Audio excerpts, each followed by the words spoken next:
Gdynia. W polskiej świadomości to miasto właściwie od czasu powstania kojarzone było z morzem. Niegdyś była to malutka wioska rybacka, jakich wiele na polskim wybrzeżu. Pomału rozwijała się, aż wreszcie przeżyła swój rozkwit i ogromny rozwój w dwudziestoleciu międzywojennym, kiedy to rozpoczęto tutaj budowę portu. Powodem takiej decyzji było odzyskanie dostępu do Morza Bałtyckiego w 1918 roku, a formalnie w 1920. Jednakże bez przyznania Polsce portu gdańskiego. Istniejące przystanie w Pucku i Helu były do roli dużych portów nieprzystosowane. Drugim aspektem morskiej świadomości Gdyni było utworzenie rozkazem naczelnika państwa, czyli Józefa Piłsudskiego, dnia 28 listopada 1918 roku polskiej marynarki wojennej. Dla tej również planowano wybudować port wojenny z prawdziwego zdarzenia w miejsce wówczas używanego maleńkiego portu wojennego w Pucku. Tak też się stało i w 1926 roku przeniesiono komendę portu wojennego z Pucka do Gdyni. Zaczęto modernizować flotę. Z ówczesnej, złożonej z małych, po niemieckich trałowców i torpedowców, począwszy od końca lat 20. aż do wybuchu II wojny światowej, zdołano znacznie podnieść wartość bojową polskiej marynarki, zmieniwszy wysłużone, leciwe jednostki na nowoczesne niszczyciele, okręty podwodne oraz stawiacz min, trałowce czy kanonierki. Dzisiaj jednak w tym filmie skupimy się na wspomnianych okrętach podwodnych w polskiej marynarce wojennej. Zapoczątkowawszy swoje tradycje właśnie przed II wojną światową okrętami ORP Wilk, Ryś, Żbik, Orzeł i Sęp, dywizjon okrętów podwodnych po wojnie kontynuował swoje działania po 1945 roku już w ramach Sił Zbrojnych PRL. Stanowiły go przedwojenne, internowane w Szwecji okręty ORP Sęp, Ryś i Żbik. W 1955 roku w związku z nadmiernym zużyciem technicznym Rysia i Żbika wycofano, zastępując je nowo otrzymanymi z ZSRR małymi okrętami podwodnymi typu M, serii 15. Wtedy też nastąpił potężny rozrost podwodnej floty. Dotychczasowy dywizjon rozformowano, a 16 września 1955 roku sformowano pierwszą brygadę okrętów podwodnych. W jej skład wchodziło 6 okrętów, przedwojenny Sęp oraz wspomniane radzieckie M-ki, czyli typ malutka. ORP Ślązak, Kaszub, Kurp, Krakowiak, Kujawiak i Mazur. Już na początku lat 60. do brygady okrętów podwodnych dołączyły nowe, pełnomorskie okręty o silnym uzbrojeniu torpedowym i większe od ówcześnie posiadanych jednostek okręty typu 613, oznaczone w NATO jako Whiskey, a były to ORP Orzeł, Sokół, Kondor i Bielik, stopniowo zastępując w służbie radzieckie okręty typu M. Wtedy, w szczytowej formie podwodnej polskiej floty w pierwszej połowie lat 60. polska marynarka wojenna posiadała aż 8 okrętów podwodnych w czynnej służbie. Niestety, do tej liczby nigdy się już więcej nie zbliżyła. W roku 1971 pierwszą brygadę okrętów podwodnych zarządzeniem szefa Sztabu Generalnego Wojska Polskiego rozformowano. Powołano istniejącą do dziś trzecią flotylę okrętów, w ramach której przywrócono dywizjon okrętów podwodnych. Jednak w latach 80. dobra pasa podwodniaków zaczęła się kończyć, gdyż rozpoczęto wycofywanie wysłużonych okrętów projektu 613 Whiskey, a za nie planowano zakupić w ZSRR 4 nowe okręty projektu 877E, czyli typu Kilo. Do tego niestety nie doszło przez tragiczny stan ówczesnej gospodarki, a zakupiono tylko jeden nowy egzemplarz, służący do dziś ORP Orzeł. Był to na swoje czasy nowoczesny okręt, o kadłubie zbudowanym w nowym podejściu w kształcie kropli. Dzięki temu uzyskiwał większą prędkość pod wodą niż na jej powierzchni. Zamiast pozostałych okrętów, marynarka wojenna wydzierżawiła, by następnie wykupić 2 ponad 20-letnie radzieckie okręty podwodne typu 641, w nomenklaturze NATO zwanymi Foxtrot. Niedługo potem nadszedł czas zmian końca lat 80. i początku 90. Polska przestała być już członkiem Układu Warszawskiego, który zakończył swe istnienie w 1991 roku. Problemy zmian ustrojowo-gospodarczych wczesnych lat 90. i brak potencjalnego wroga w obliczu demokratyzacji dawnych demoludów przy nieśmiałych krokach Polski w stronę NATO powodowały depriorytetyzację sprawy starzejącej się floty podwodnych okrętów polskiej marynarki wojennej. sytuacja stawała się coraz bardziej patowa, a wręcz alarmująca. Foxtroty były w widmie nowego milenium jednostkami archaicznymi, nieprzystosowanymi do nowoczesnego pola walki, gdzie lwią część podwodnej pracy, a przede wszystkim wykrycia i rozpoznania, wykonywała nowoczesna elektronika i komputery, których polskim okrętom podwodnym brakło. Polska, aspirująca do wstąpienia w szeregi Paktu Północnoatlantyckiego NATO, musiała myśleć o wymianie starej postradzieckiej floty na nową, zachodnią, zgodną z wymaganiami sojuszu. I tutaj dochodzimy do Kobenów. Wyprodukowanych w Niemczech i używanych w marynarce wojennej Norwegii, a więc już zachodnich okrętów podwodnych, które wytypowano na następców wysłużonych Foxtrotów. W związku z faktem, iż Foxtroty trzeba było wymienić dość pilnie, lecz nie było zdecydowanych, wyklarowanych pomysłów na nowe jednostki, a przede wszystkim wysokiego budżetu na nowe okręty, zdecydowano się przystąpić do negocjacji co do przyszłości okrętów podwodnych w polskiej flocie. Oficjele polityczni wraz z dowództwem wojskowym przystąpili do rozmów, w ramach których dyskutowano, iż mimo braku funduszy na nowe okręty podwodne, dywizjon okrętów podwodnych musi pozostać w dyspozycyjności bojowej i zachować nabywane przez lata przez załogi i oficerów umiejętności, wiedzę i sztukę. Zatem mimo wycofania Foxtrotów trzeba było znaleźć wyjście pośrednie między pozostaniem z tylko jedną sztuką okrętu podwodnego i pytaniem o stosowność i sens utrzymywania wartości bojowej okrojonego praktycznie do całkowitego minimum dywizjonu, a najpewniej z przyszłości jego rozwiązania. Z drugiej strony kontrował pomysł kontynuowania tej długiej i pięknej tradycji podwodnego oręża w polskiej marynarce wojennej wraz z zachowaniem i dalszym utrzymywaniem kadr wymaganych do prowadzenia skutecznych jej działań na morzu w ramach dołączenia do NATO.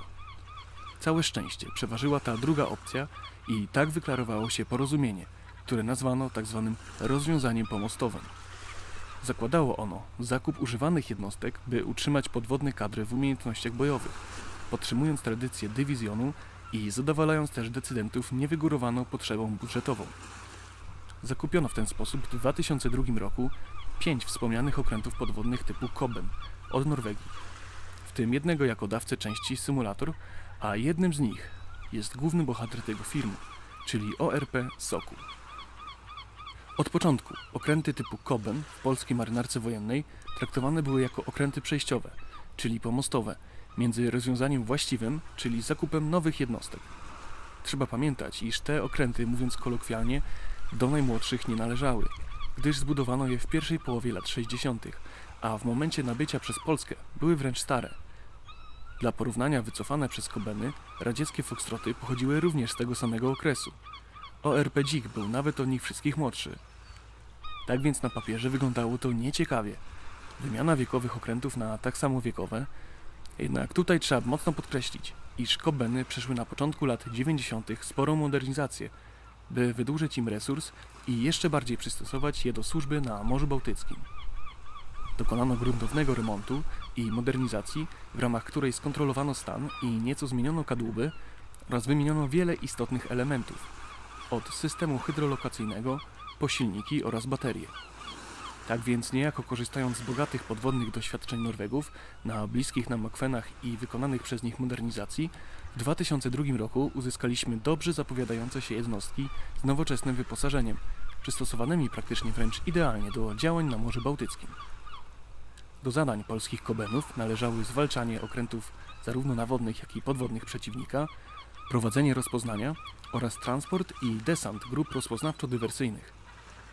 Po prawie 2 dekadach służby w 2021 roku wycofano z polskiej marynarki wojennej ostatniego Kobena, podejmując jednocześnie decyzję o zachowaniu jednego egzemplarza dla celów muzealnych, podkreślając wspominaną wcześniej tradycję dywizjonu okrętów podwodnych w polskiej flocie na przestrzeni ponad 100 lat istnienia marynarki wojennej.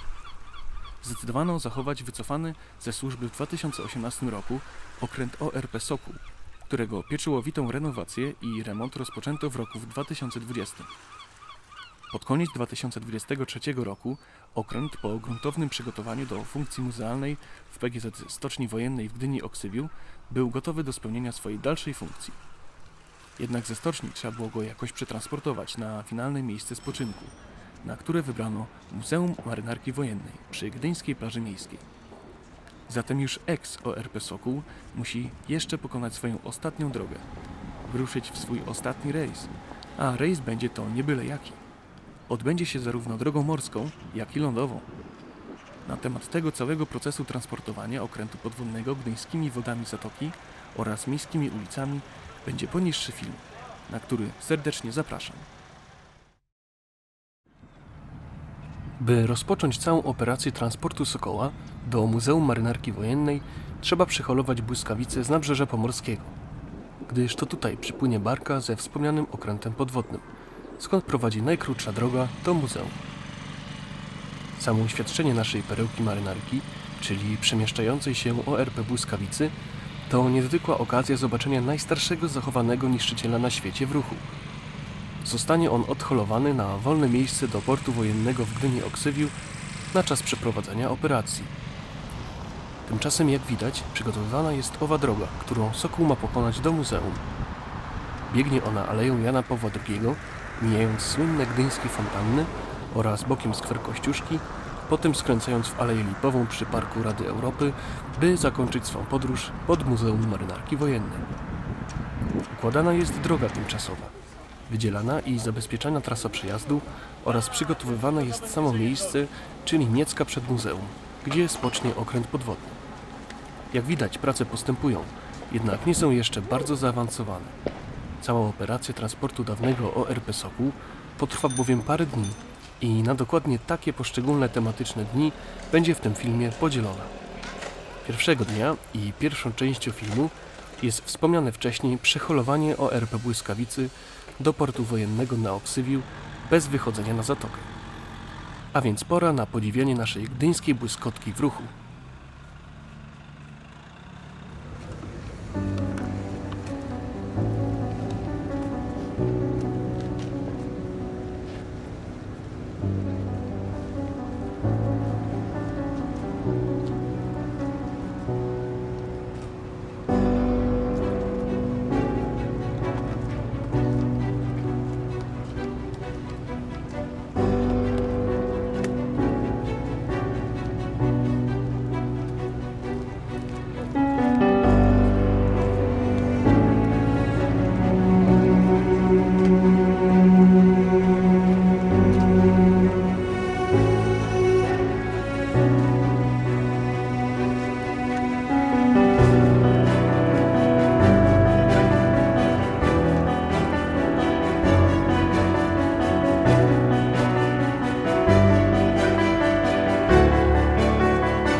Widzieliśmy przepłynięcie błyskawicy przez basen prezydenta, po czym dziobem w przód udała się kanałem południowym w stronę celu, czyli tymczasowego miejsca przystani w basenie 9.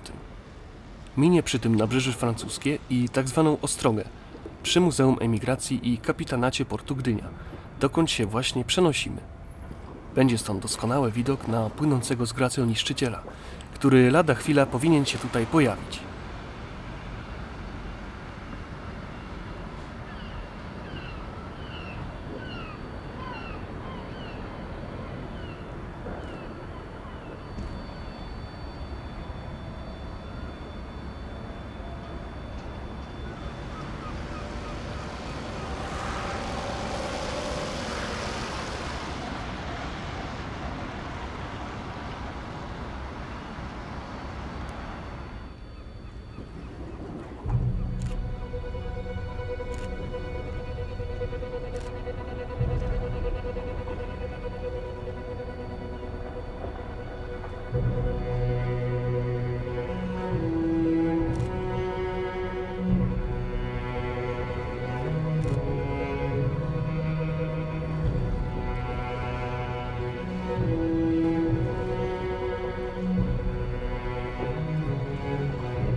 Błyskawica już na swoim tymczasowym miejscu w basenie 9. Trzeba przyznać, że widok majestatycznie płynącego niszczyciela z II wojny światowej robił niesamowite wrażenie, szczególnie w momentach, gdy nie było widać holowników. Wyglądało to, jakby powracał z kolejnego patrolu niebezpiecznych wód w latach 40. lub po szczęśliwym eskortowaniu konwojów albo zabezpieczaniu strategicznych obszarów swoją obroną przeciwlotniczą i artyleryjską. Widząc takie obrazki, jak przed chwilą, wyobraźnia sama podaje pomysły. Lecz to nie lata 40. lub też bezpośrednio te powojenne, lecz dzisiejsze, a obrazki te rzeczywiście można wpisać do kanonu tych niespotykanych i prawie niepowtarzalnych. Teraz, gdy ORP Błyskawica zwolniła nabrzeże, kolejną częścią operacji jest przetransportowanie przez port pontonu TRD Voyager z Sokołem na pokładzie oraz przybicie do Nabrzeża Pomorskiego.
Zrobiłem to raz odjechałem. Myślę, że koła postawiłem po prostu.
Barka Terre de Voyageurs z Sokołem już bezpiecznie przybiła do nabrzeża pomorskiego. Postępują także dalsze prace przygotowawcze drogi, którą pokona Sokół już na lądzie. Widzimy montaż modułowej drogi tymczasowej wzdłuż Alei Lipowej. Zostały zdemontowane tutaj również kiosk, betonowe murki i ławki, znajdujące się w skrajni transportu. A dalej przy muzeum również wycięto drzewo, które znalazło się na trasie przejazdu. Na całości trasy trwają wielkie przygotowania. Tymczasowa droga modułowa układana jest, by zniwelować potencjalne skutki tak ciężkiego transportu na podłoże. Inaczej mówiąc, by transport tego podłoża nie uszkodził oraz by bardziej równomiernie rozłożyć ciężar ładunku na to podłoże.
Nastał nowy dzień i nowa część skomplikowanej operacji.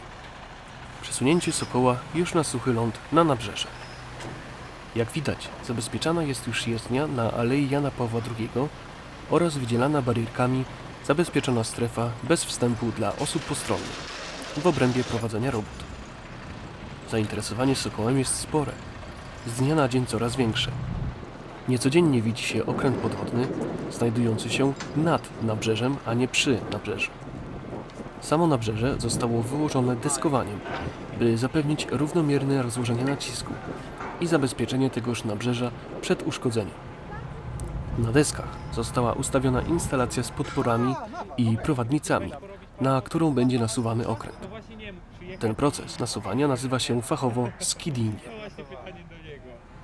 Od strony nabrzeża widać osadzone na prowadnicach podpory przesuwne ze smarowanymi rolkami. Na tych właśnie podporach opiera się cały ciężar tej konstrukcji z okrętem podwodnym, a jest to około 370 ton. Będą się one przesuwać bardzo powoli, centymetr po centymetrze, by co jakiś czas całkowicie się zatrzymać. Wtedy robotnicy będą kontrolować stan konstrukcji, ewentualne ponadnormatywne przesunięcia czy wyboczenia i czy jest bezpiecznie, by kontynuować operację przesuwania dalej.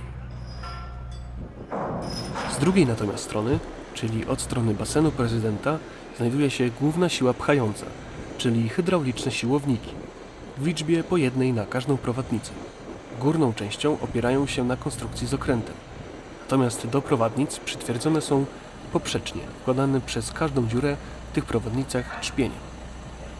Konstrukcja porusza się wzdłuż prowadnic aż do momentu uzyskania długości między owymi dziurami w prowadnicach.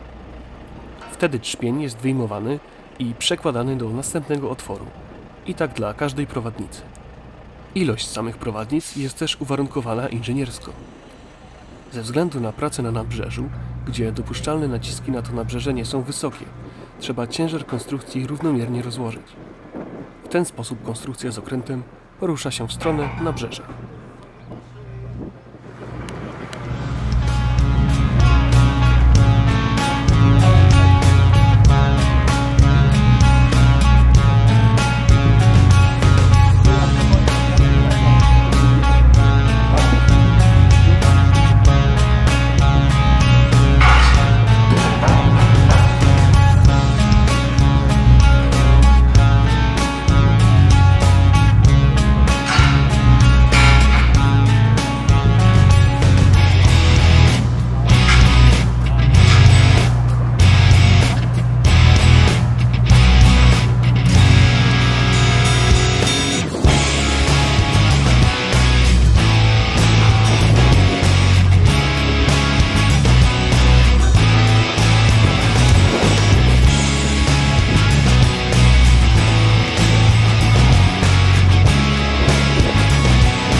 Dobra, dzwonię.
Minął cały dzień pracy, a konstrukcja z Sokołem została już w całości nasunięta na nabrzeże. Udało się bez problemów przenieść okręt podwodny z nadwody na suchy ląd. Następną częścią i krokiem tej operacji jest przełożenie okrętu z konstrukcji, na której był przesuwany, na kołową platformę jezdnię, na pokładzie której okręt zostanie przetransportowany ulicami i alejkami Gdyni aż pod samo muzeum.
Czwarty dzień operacji transportu Sokoła rozpoczynamy już po zmroku. Specjalny żuraw i platforma czekają już nieopodal skweru Kościuszki na przyjęcie na siebie ciężaru Sokoła. Jest to zdalnie sterowana platforma SPMT, z angielskiego Self-Propelled Modular Transporter, firmy Kamag, model K24ST, złożona z dowolnej ilości modułów w zależności od zamówienia.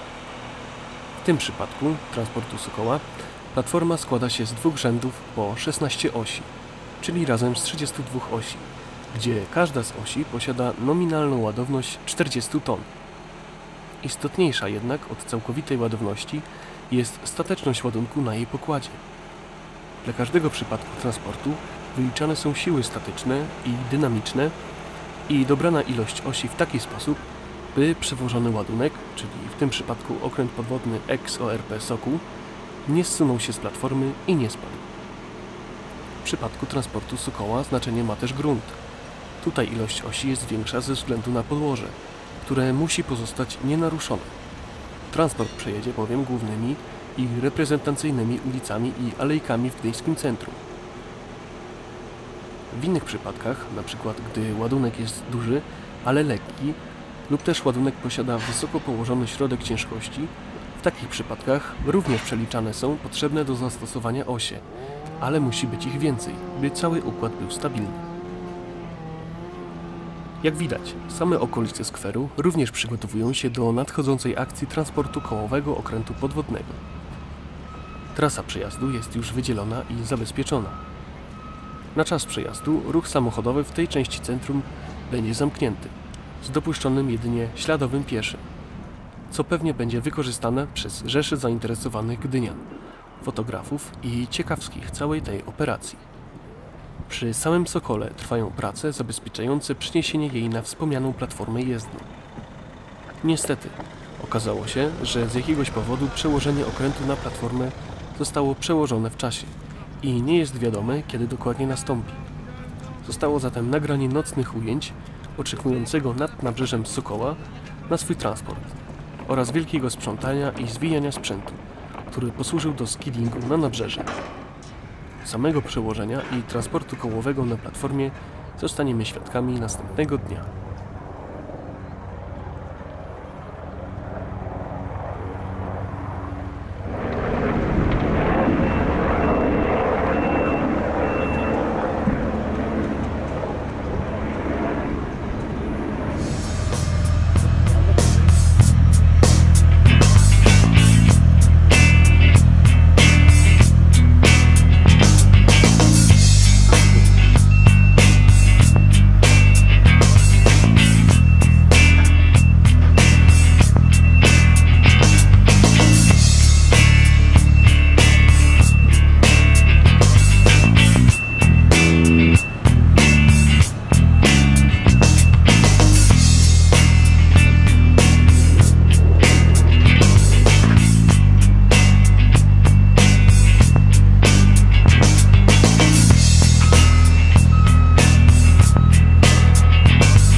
pod osłoną nocy Sokół trafił na platformę modułową i już rozpoczął swoją wędrówkę ulicami miasta Gdyni.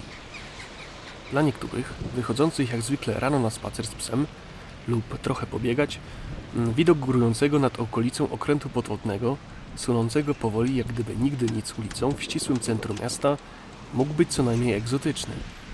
Trzeba przyznać, że pomiędzy gdyńskimi fontannami Sokół wygląda dość surrealistycznie. Nie dziwi zatem podróżujący na równi z nim tłum. Takie sytuacje nie zdarzają się co dzień. Transport podąża obecnie aleją Jana Pawła II i za chwilę minie po swojej prawej stronie gdyńskie fontanny. Następnie, na przygotowanym deskowaniem miejscu, wykręci i tyłem skieruje się w stronę Alei Lipowej i tą właśnie aleją, wyłożoną aluminiowymi matami zabezpieczającymi, podąży już pod same mury Muzeum Marynarki Wojennej. Podczas owego wykręcania będziemy mogli zaobserwować wózki platformy modułowej podczas pracy.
codziennie proszę.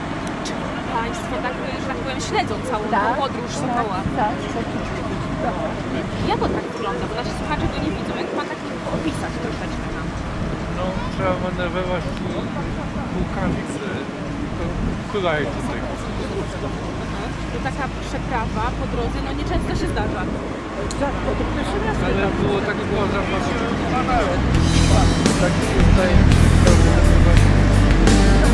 Naprawy są schowane. Tak, bo Darek przygotowuje. Na pochodach pani nie. Ale nie.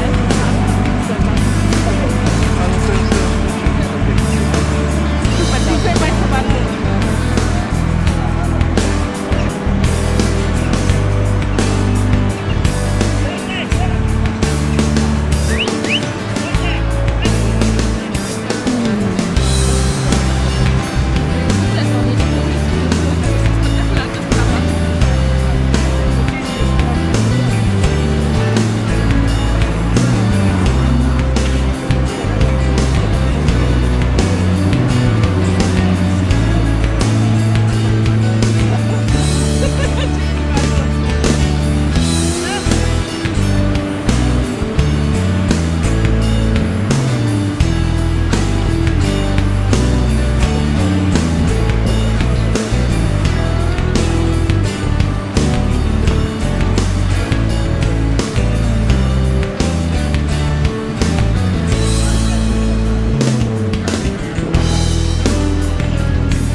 Każdy wózek zamocowany jest na siłowniku hydraulicznym. Jest to zespół dwóch kół, który umożliwia obrót o 360 stopni. Każdym wózkiem steruje komputer, do którego wprowadzane są wcześniej koordynaty z poziomem terenu. Powoduje to automatyczne trzymanie poziomu przez ładunek w każdym momencie transportu. Samym transportem podczas jego poruszania się steruje tylko jeden człowiek, tutaj widoczny pracownik w niebieskim kasku, który za pomocą pilota, czy też joystickiem, steruje całym zespołem, a reszta, czyli wspomniane trzymanie stabilności, pionu i dostosowywanie się przez każdy wózek do najmniejszej nierówności dzieją się automatycznie. Tym steruje komputer. Trasę planuje się jeszcze na sucho, przed wyjechaniem w drogę i wprowadza jej koordynaty do komputera urządzenia. Dzięki temu posiada on informacje, jakie ustawienia wysokości osi i kierunek każdego wózka zastosować.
wojennej, ona jest jak wiadomo na odcinku, należy stąd 4,5 km, licząc Pawłowa na muszą na pontonie przejechać stamtąd, jest to błyskawica bardzo szczelnie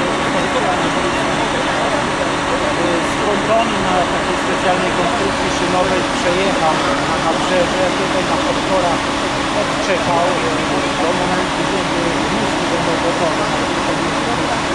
Wózki podjechały, podpadły, został opuszczony na te wózki, wypoziomowały, no i startował. Okazuje się, że na wszystko są sposoby i ta technika jest taka podobna.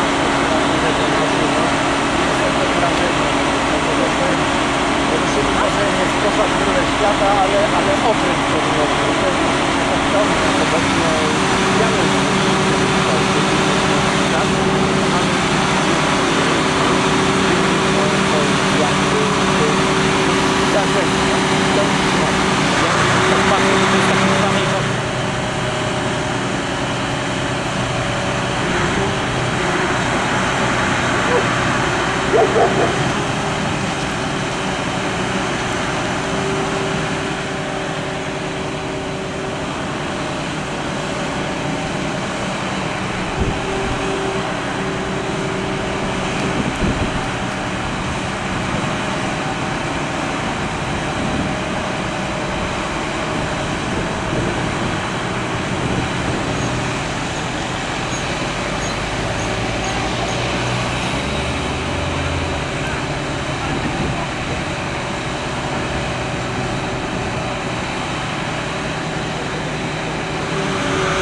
ale siłownika jeszcze. Potem była pora siłownika i tam wtedy na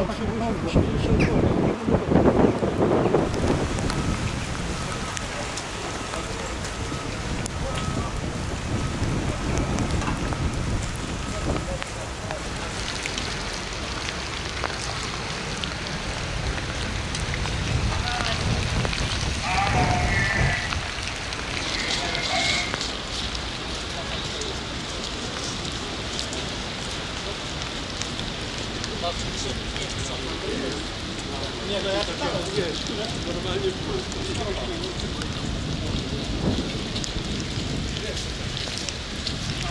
I to stamtąd.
Niestety nie wszystko idzie zgodnie z planem. Widzimy wybrzuszenie aluminiowych mat, które nawarstwiło się pod każdym przejeżdżającym wózkiem, aż w końcu podniosło matę do góry na tyle, że dalsza jazda stała się niemożliwa. Stało się tak ze względu na brak dylatacji między matami. Pracownicy postarają się teraz rozkręcić newralgiczne miejsce i złożyć je jeszcze raz tak, by ciężki transport był w stanie przejechać to miejsce bez przeszkód.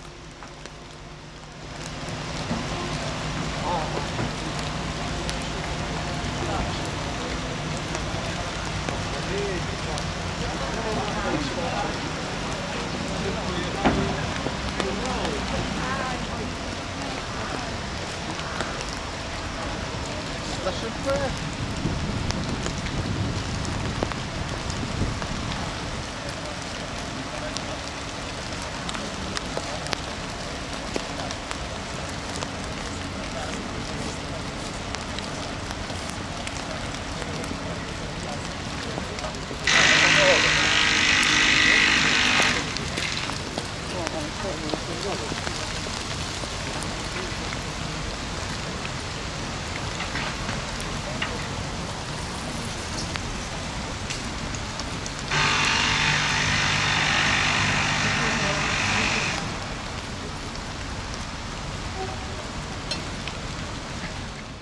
Udało się. Jedziemy dalej.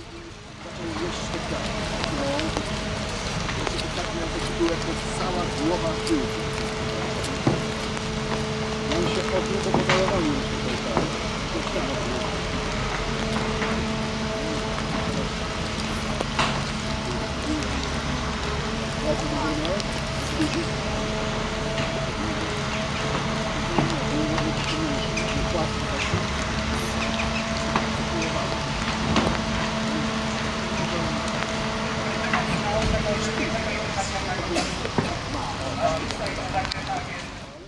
Jednak nie na długo. Po raz kolejny pojawia się wybrzuszenie, które trzeba zniwelować, by Sokół ruszył dalej.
Zaglądamy na miejsce transportu wieczorem. Teraz już widać, jak daleko dojechał Sokół na platformie. Widać go przez teren i eksponaty muzeum. Jest już praktycznie paręnaście metrów od swojego celu podróży.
Fanfary radości oznajmiły, że transport się podjął i tym samym platforma z Sokołem na pokładzie bezpiecznie dojechała pod swoje miejsce spoczynku przed Muzeum Marynarki Wojennej w Gdyni.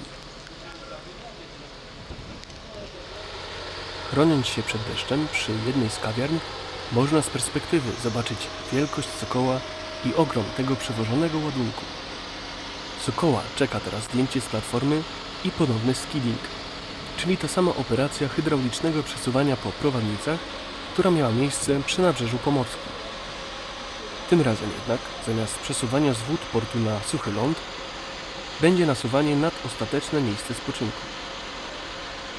Po skiddingu okręt zostanie pionowo opuszczony w dół, również hydraulicznie, i po tej czynności spocznie już w swoim miejscu na zawsze.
Nastał przedostatni dzień złożonej operacji transportu okrętu podwodnego Sokół na miejsce ekspozycyjne przed Muzeum Marynarki Wojennej.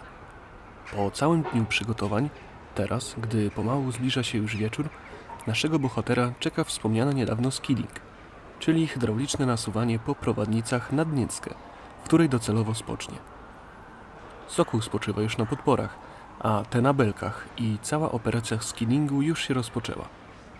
Teraz będziemy mogli również zaobserwować ją z góry, z lotu ptaka. Będzie wtedy widać mnogość ludzi zajętych tą operacją, rozległość prac zabezpieczających te roboty w samym sercu Gdyni oraz samego bohatera, czyli sunący okręt podwodny. W ujęciu w przyspieszonym tempie będzie doskonale widoczne, jak sunie po prowadnicach i ile pracy, kontroli oraz uwagi poświęcają pracownicy podczas tej operacji.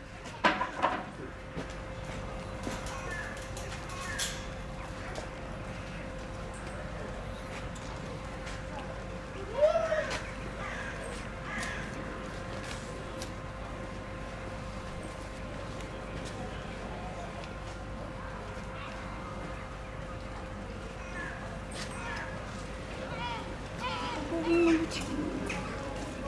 Ale tak cicho, że kurczę się nie zorientowałam.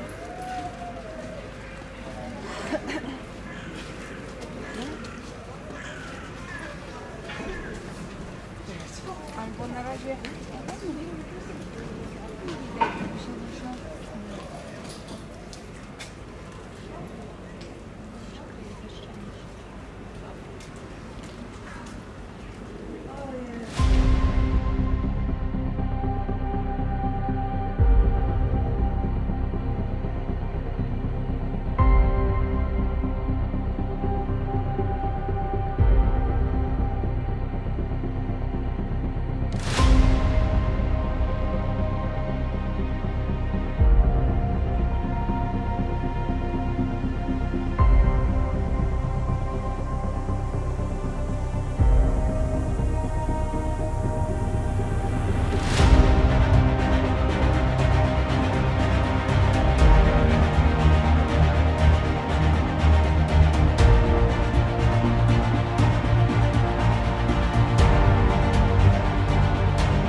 Równo z nadejściem zmroku nad Gdynię, Sokół znalazł się nad swoją Niecką, czyli docelowym miejscem, w którym spocznie i za niedługo będzie udostępnione do zwiedzania. Zanim to jednak nastąpi, trzeba go będzie jeszcze hydraulicznie w dół trochę opuścić. Samo miejsce ekspozycji będzie trzeba też zabudować, zabezpieczyć i oznaczyć. Planuje się, by docelowo udostępnienie do zwiedzania nastąpiło latem.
Ostatni dzień, a właściwie już noc operacji.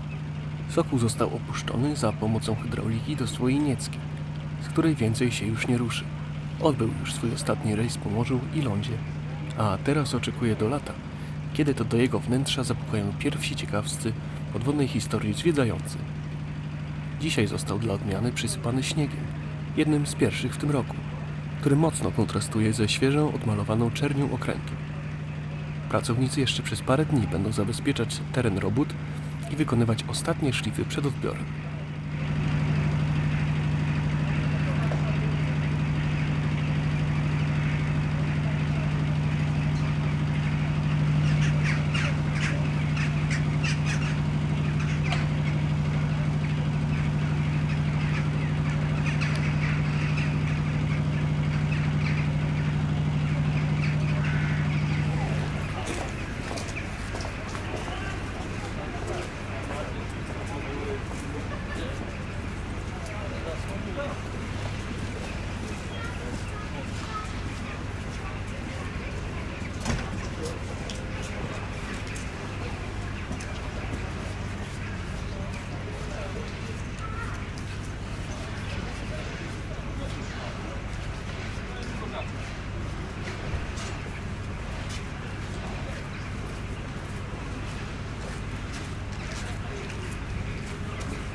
Przenosimy się na Aleję Jana Pawła II, w miejsce, w której jeszcze niedawno było świadkiem niecodziennego wydarzenia, czyli podróży okrętu podwodnego, teraz już bez żadnych zabezpieczeń i deskowań.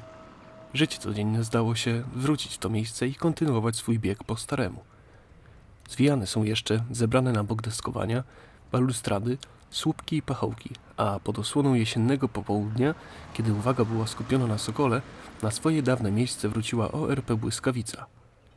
Błyskawica, która od lat, będąc okrętem muzeum, czyli tym samym, czym w lecie stanie się Sokół, prężnie i dumnie przypomina o historii, waleczności i bohaterskości polskiej marynarki wojennej. W tym miejscu, niejako nawiązując do jej historii, przekazanej na początku tego filmu, trzeba zadać sobie pytanie, co dalej? Co dalej z tą marynarką wojenną i co dalej z okrętami podwodnymi? Dzisiaj poniekąd cofamy się do lat międzywojennych i jak również wtedy, tak i teraz, przy ówczesnym i dzisiejszym oporze sceptyków, stajemy na rozstaju decyzji, czy inwestować we flotę podwodną, czy jednak skupić się na innym, tańszym typie uzbrojenia, bardziej nowoczesnym lub szukać po prostu rozwiązań gdzie indziej.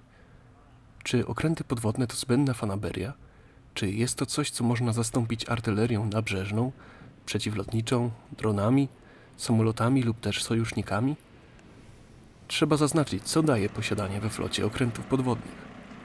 Są one w stanie prowadzić skuteczne działania rozpoznawcze, są trudne do wykrycia. Mogą zbierać emisje elektromagnetyczne, np. komunikacje, czy też charakterystyki akustyczne czy radarowe. Mogą transportować grupy specjalne, np. Formosa. A przede wszystkim polska gospodarka i jej bezpieczeństwo spoczywa na Bałtyku. Zabezpieczenie dostaw do polskich portów, m.in. właśnie w Gdyni, ropy, gazu, energii elektrycznej, towarów. Ważnym aspektem jest też wiązanie sił wroga w celu inwestowania dużych środków pieniężnych i bojowych w zwalczanie okrętów podwodnych.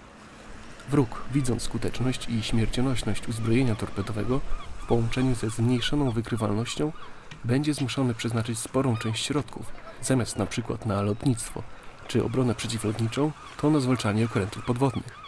Pamiętajmy też, że nowoczesne technologie nie są jeszcze w stanie skutecznie wykrywać zanurzonego okrętu podwodnego na dużych powierzchniach akwenów, dając mu w skradaniu do przedpola przeciwnika ogromną przewagę. Popularna jest też opinia, że Bałtyk jest za płytki na okręty podwodne, a te po prostu nie nadają się na ten akwen. Jednak fakty potwierdzone zarówno przez marynarzy podwodniaków, jak i tych służących na jednostkach zwalczających okręty podwodne są takie, że Bałtyk jest wręcz wymarzonym morzem dla właśnie okrętów podwodnych. Jest to morze o specyficznych warunkach. Bałtyk jest hałaśliwy i zatłoczony. Prowadzony jest tutaj spory ruch, który utrudnia pasywny nasłuch okrętów podwodnych.